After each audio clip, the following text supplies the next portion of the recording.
జై శ్రీమన్నారాయణ. ఆపదాముపహత్తారం దాతారం సర్వసంపదాం లోకాభిరామం శ్రీరామం భూయో భూయో నమామ్యహం. శ్రీమద్ రామాయణం వాల్మీకి మహర్షి రచించినటువంటి శ్రీమద్ రామాయణాన్ని యథాతథంగా వినిపించాలని ఒక సంకల్పంతో ఈ యజ్ఞాన్ని ప్రారంభించాను. ఈ యజ్ఞంలో భాగంగా ఈరోజు 30వ సరుకులో ప్రవేశిస్తున్నాము. ఈ 30వ సరుకులో ఏం చెప్పబడిందంటే, రామలక్ష్మణులు సుబాహు మారీచాది రాక్షసులను నిగ్రహించుట, విశ్వామిత్ర యాగమును సంరక్షించుట. కాబట్టి వచ్చిన కార్యం ఇది అనమాట. ఈ యాగాన్ని సంరక్షించడానికి ఏం చేశారనేది, వాల్మీకి మహర్షి గారు ఏమి రచించారన్నది మనం ఈరోజు విని తెలుసుకొని ఆనందిద్దాం. శత్రు సంహారక దక్షకులు దేశకాలను గుర్తించి తదనుగుణంగా మాట్లాడగలవారైనటువంటి రామలక్ష్మణులు విశ్వామిత్రుడితో ఇట్లనిది: పూజ్యుడైన ఓ బ్రహ్మర్షి, ఆ రాక్షసులు యజ్ఞమునకు విఘ్నములు కలిగించుటకై ఎప్పుడు వచ్చురో దయతో తెలుపురు. అంటే వీళ్ళు ఎప్పుడెప్పుడు ఏ టైంలో వస్తారో మాకు తెలియజేయండి అని అడుగుతున్నారు అనమాట. యజ్ఞ సంరక్షణార్థము వారిని నిలువరించుటకై మేము సావధానులై ఉందము, కాబట్టి మేము సిద్ధముగా ఉంటాం. వాళ్ళు ఏ సమయంలో వస్తారో మాకు తెలియచేయండి. ఈ విధంగా పలుకుచు రామలక్ష్మణులు రాక్షసులతో యుద్ధం అనర్చుటకై త్వరపడుచుండ్రి. ఎప్పుడా అని సిద్ధంగా రెడీగా ఉన్నారన్నమాట.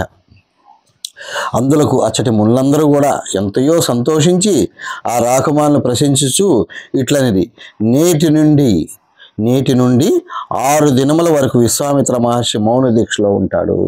కాబట్టి ఆయన ఈ రోజు నుంచి నేటి నుంచి ఇంకా 6 రోజుల వరకు ఆయన మాట్లాడు. ఓ రాజకుమారులారా, మీరు సావధానులై ఈ 6 దినములను యజ్ఞం రక్షించవాలని, యజ్ఞాన్ని మీరు కాపాడుతుండాలి. ఎందుకంటే ఆయన మాట్లాడు యజ్ఞంలో. రాజకుమారులు సుప్రసిద్ధులైన రామలక్ష్మణులు వారి మాటలు విని 6 దినములు రాత్రింబావులు జాగరూకులై తపోవనము రక్షిస్తున్నారు. అందుకని ఇలాంటివి ఉంటాయనే రామలక్ష్మణులకి బల అతి బల విద్యల్ని అన్నీ కూడా విశ్వామిత్రుడు ముందుగానే నేర్పాడు. అలాగే అస్త్రశస్త్రాలని ప్రయోగించడం, దాన్ని మళ్ళీ తిరిగి తీసుకోవడం, ఉపసంహారం చేయడం కూడా నేర్పాడు. ఎందుకంటే లోక సంరక్షణార్థం వీళ్ళు భగవత్ అంశం కాబట్టి, తనకు తెలుసు కాబట్టి ఇవన్నీ కూడా వాళ్ళకి అందించాడనమాట. రాజకుమారులో సుప్రసిద్ధ రామలక్ష్మణులు వారి మాటలు విని 6 దినములు రాత్రింబవళ్ళు జాగరూకులై తపోరక్షణ రక్షిస్తున్నారు. ఆ యొక్క వనాన్ని రక్షిస్తున్నారన్నమాట.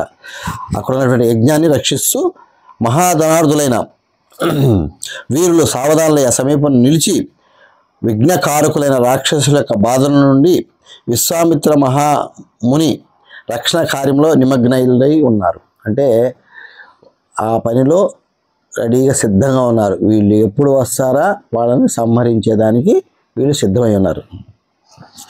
5 దినాలు క్రమంగా యజ్ఞ కార్యములు జరిగినాయి. 5 దినాలు పూర్తయినాయి. పిమ్మట 6వ నాడు శ్రీరాముడు లక్ష్మణుడితో ఏమరపాటు లేక సర్వసన్నుద్ధుడై ఉండుము అని పలికెను. రాముడు లక్ష్మణ్ణి బోధిస్తున్నాడు, హితం చెప్తున్నాడు. 6వ దినం వస్తుంది, చాలా జాగ్రత్తగా ఉండు, చాలా ఏమరపాటు లేకుండా ఉండు. ఎందుకంటే వాళ్ళు వచ్చే సమయం 6వ రోజు వచ్చేసింది. యజ్ఞం పూర్తయ్యే సమయం, వాళ్ళు వచ్చే సమయం. యుద్ధము చేయడం త్వరపడుచు శ్రీరాముడు ఇట్లు నడుపుచుండగానే విశ్వామిత్రునితో ఋతుజులతో కూడిన యజ్ఞవేదిక నుండి అగ్నిజ్వాలలు ఒక్కసారిగా పైకి ఎగిసినాయి. ఇలా ఎప్పుడైతే ఇలా సంభాషించుకునే లోపలే ఒక విచిత్రమైన జరిగింది. అక్కడ అగ్నిజ్వాలలు ఒక్కసారిగా పైకి లేసినాయట. వేదిక నుండి అగ్నిజ్వాల పైకి ఎగుట రాక్షసులు రాకను సూచించే ఉత్పాతం. ఎప్పుడైతే యజ్ఞవాటిక నుండి ఒక్కసారిగా ఈ యొక్క అగ్నిజ్వాల పైకి వచ్చినాయి అంటే అవి రాక్షసుల యొక్క రాకను తెలియజేస్తాయట. ఎప్పుడైతే అలా తెలియజేసినాయో యజ్ఞవేదిక సమీపంలో విశ్వామిత్రుడు ఋత్విజులు ఆశీనులై హోమ కార్యక్రమం నిర్వర్తిస్తున్నారు. వాళ్ళు ఆ పనిలోనే ఉన్నారు. వాళ్ళు పక్కకి తొలగట్ల ఆలోచన వాళ్ళు, ఎందుకంటే అక్కడ ఉన్నది అది యజ్ఞం, అలా చేయాలి కాబట్టి. అచ్చట దర్భలు, చెమ్మసములు, పానపాత్రలు, సృక్కులు, ఆద్య హోమం చేయుటకు సాధనములు, సమిధులు, అలంకారమైన పుష్పాలు మొదలగునవి అక్కడ ఉన్నాయి. ఇంతలో యజ్ఞ వేదిక నుండి అవనీయగ్ని జ్వాలలు, ఎందుకంటే పెద్ద అగ్ని జ్వాలలు ఒక్కసారిగా మొత్తం ప్రజ్వలిల్లింది ఆ యొక్క యజ్ఞశాల మొత్తం. యజ్ఞం వేద మంత్రపూర్వకంగా యథాక్రమంగా కొనసాగుచుండెను. ఇంతలో ఆకాశం నుండి భయంకరమైన ఒక మహాశబ్దం బయలుదేరను. వర్షాకాలమున ఆకాశంలో కమ్ముకొనుచోటి మేఘం వలె రాక్షసులు తమ మాయలను ప్రయోగించుచు పరుగున వస్తున్నారట. వస్తుంటే ఆ భయంకరులైన మారీచి సుబాహులు వారి అనుచరులు అతడికి చేరి కొండపోతగా రక్తము వర్షించిరి. పోసేశారు, అక్కడ యజ్ఞం మీద రక్తం పోసేస్తున్నారు. ఆ రక్త ఉష్టితో వేదిక యొక్క పరిశ్రమలన్నీ కూడా తడిసిపోయినాయి. తమ్మునితో కూడి శ్రీరాముడు అట్టి వేదికను చూసి క్రుద్ధుడై వెంటనే ముందుకు దూసుకొని వచ్చి ఆకాశమునున్న రాక్షసులను కానీ చూశాడు.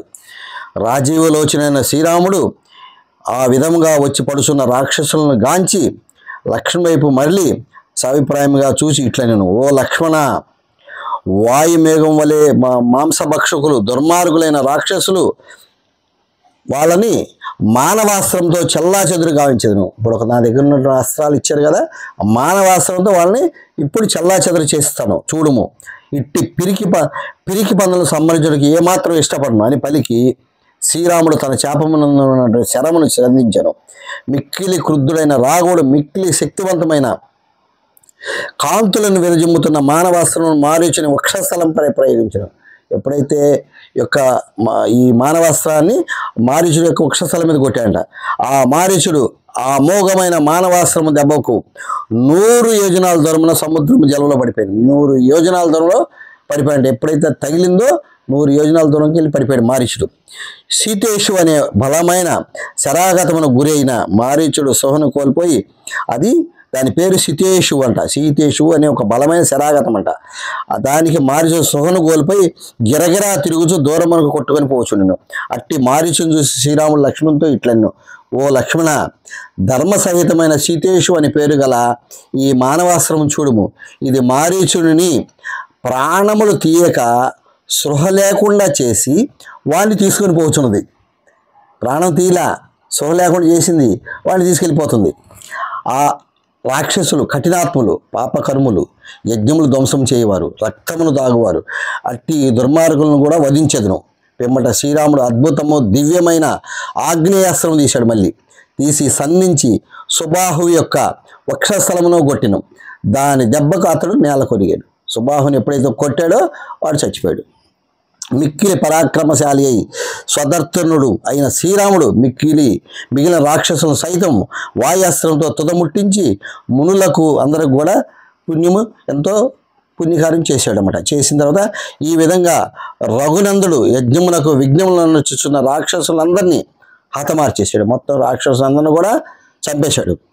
పూర్వము రాక్షసులు జయించిన ఇంద్రుని వలె శ్రీరాముడు మునీశ్వరులచే పూజలు అందుకుంటున్నాడు. ఎప్పుడైతే ఈ విధంగా చేశాడో వాళ్ళ యొక్క మునీశ్వరుల చేత ఇంద్రుడు ఎలాగైతే పూజలు అందుకుంటున్నాడో అలా పూజలు అందుకున్నాడంట. యజ్ఞము నిర్విఘ్నముగా సమాప్తమైంది. యజ్ఞము పూర్తయింది నిర్విఘ్నంగా, ఇంకా ఏ ఇబ్బంది లేకుండా యజ్ఞం పూర్తయిపోయింది. అన్ని వైపుల నుండి బాధలు తొలగిపోయినాయి. అప్పుడు విశ్వామిత్ర మహర్షి శ్రీరాముతో ఇట్లన్ను, ఓ మహాబాహు, నీ వల్ల నేను కృతార్థుడనైతిని. కాబట్టి వచ్చే కార్యము అయిపోయింది, నీ వల్ల నేను కృతార్థుడనైతిని. నీవు మీ నాయన గారికి ఇచ్చిన మాటను నిలబెడితివి, మీ యొక్క తండ్రి మాటని నువ్వు నిలబెట్టావు. నీ చర్యతో సిద్ధాశ్రమం అనే పేరు ఈ ప్రదేశంలో మళ్ళీ సార్థకమైంది. యొక్క పేరు తిరిగి ఈ యొక్క ఆశ్రమానికి సిద్ధాశ్రమం అనే ఒక పేరు సార్థకమైంది. నీ ఖ్యాతి ఇనుమడించింది. కాబట్టి నీ యొక్క ఖ్యాతి గొప్పతనం రెట్టింపైందని తెలియజేస్తున్నాడు. కాబట్టి ఇక్కడ వాల్మీకి మహర్షి గారు ఈ యొక్క సర్గలో 26 శ్లోకాలతో ఈ సర్గను పూర్తి చేశారు. కాబట్టి ఈ 30వ సర్గ పూర్తయింది. ఇత్యాశే శ్రీమద్ రామాయణే వాల్మీకియే ఆది కావ్యే బాలకండే త్రిసంసర్గః. వాల్మీకి మహర్షి విరచితమైన ఆది కావ్యమైన శ్రీమద్ రామాయణమునందలి బాలకాండమునందు 30వ సర్గ సమాప్తము. 30వ సర్గ పూర్తయింది. జై శ్రీమన్నారాయణ.